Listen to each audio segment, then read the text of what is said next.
Je sais que c'est important de se faire vacciner et je veux contribuer à l'effort collectif, mais les aiguilles me donnent juste envie de me sauver. Qu'est-ce que je peux faire?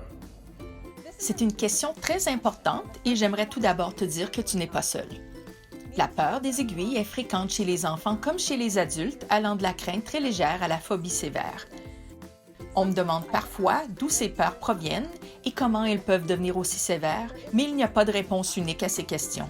Une situation intensément douloureuse ou traumatique pourrait provoquer une peur sévère des aiguilles et même la phobie qui y est associée, la trypanophobie. Mais tout n'est pas tout blanc ou tout noir. La peur des aiguilles, surtout dans les cas les plus intenses, est souvent le fruit de plusieurs facteurs dans l'enfance qui ont maintenu ou amplifié la peur jusqu'à l'âge adulte.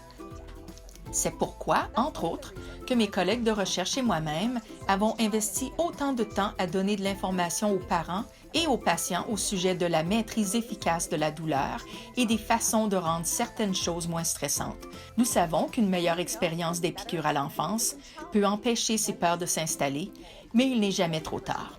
Il me fait vraiment plaisir que tu aies posé ta question parce que nous savons que les personnes qui ont une peur sévère des aiguilles sont susceptibles de refuser certains types de soins médicaux, ce qui peut avoir des répercussions négatives sur leur santé. C'est merveilleux d'entendre que tu souhaites quand même te faire vacciner. Il faut donc juste trouver des façons pour que ce soit gérable pour toi. La mauvaise nouvelle est que les méthodes de maîtrise de la douleur et de distraction simples ne suffiront pas à supprimer une peur des aiguilles devenue extrême qui, par exemple, te fait paniquer ou te donne envie de prendre tes jambes à ton cou ou qui est devenue une phobie. La bonne nouvelle est que d'autres solutions existent. L'une des options est de consulter un ou une psychologue pour suivre une thérapie par exposition, qui est une intervention psychologique de type cognitivo-comportemental. Cela consiste à être encadré par un professionnel dans un environnement contrôlé en s'exposant graduellement aux stimulus qui suscitent la peur. En l'occurrence, l'aiguille. Tout au long de ce processus, le psychologue et toi allez travailler à diminuer la peur, à lui retirer son pouvoir et à te donner des stratégies d'adaptation. Les études nous montrent qu'il s'agit d'une intervention efficace chez des enfants dès l'âge de 7 ans, de même que chez des adolescents et des adultes. Des bienfaits